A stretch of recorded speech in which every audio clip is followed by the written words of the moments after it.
Hi, my name is Ingrid Dinter from ingriddinter.com and welcome to the Ultimate Clutter Cleanse. In today's video, I would like to discuss with you a problem that a lot of my clients have. And that is that the clutter in the home isn't actually their clutter. It's their partner's clutter, their kids' clutter. It's stuff they don't want, they don't love, it's misplaced, it's broken, and it's causing friction in relationships. It really, really is. One of my clients told me that her husband always takes his socks off in the bedroom and leaves them there and all the other things. And she's just climbing over piles of dirty laundry when she wants to go to bed. Now, what does that do for a peaceful, night's sleep? Pretty much nothing. But in order to tackle that problem, she needed to have that conversation with her husband, and her heart just sank. It was difficult. It was hard, and she didn't like it. So let's tap on that, shall we? Karate chop point. Even though I dread the moment when I need to talk to my partner about the clutter that he has, I deeply and completely accept my position and my life. Even though I hate those conflicts, I don't want them, I don't need them, I don't love them, and I wish I didn't have to go there. I love and accept myself anyways. And even though this is so difficult for me to tackle, I deeply and completely accept myself. Top of your head, oh my God, this is hard. Inside of the hour, now I have to talk to them. Outside of the eye, they will get angry at me. Under the eye, they will tell me that I'm exaggerating. Nose and upper lip, they will show me which clutter is mine.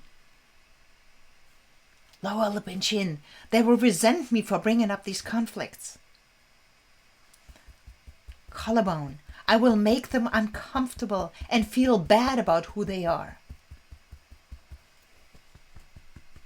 Under the arm, oh gosh, I don't want to have these conflicts in my life. Top of your head, I think I should rather stay quiet because this is not fair to me. Deep breath. Next round. No, it isn't. Inside of the arrow. It's not fair that I have to deal with that's true. Outside of the eye. But it's also not fair that I have to struggle so much.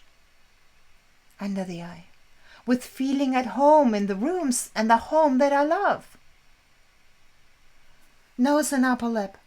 This is simply a conflict. Lower lip and chin. And I acknowledge that sinking feeling or whatever else I experience. Collarbone, with great kindness and compassion for all of us. Under the arm, because I know that we always do the best that we can. Top of your head. And even though this is so hard for me to tackle, and I don't want to have these discussions, I choose to find a way that is surprisingly appropriate and comfortable for all of us involved. Take a breath. Next round. Well, maybe it's not going to be that bad. Inside of the eyebrow. Maybe it will be so much easier than I thought. Outside of the eye. Once I release my own resentment. Under the eye. And stop holding this against someone who's doing the best that he can. Nose and upper lip. I can release my resentments and my fears. Lower lip and chin. And just look at the situation with love, respect, and compassion. Collarbone. I trust that there is a really good and comfortable solution for all of us. under the arm.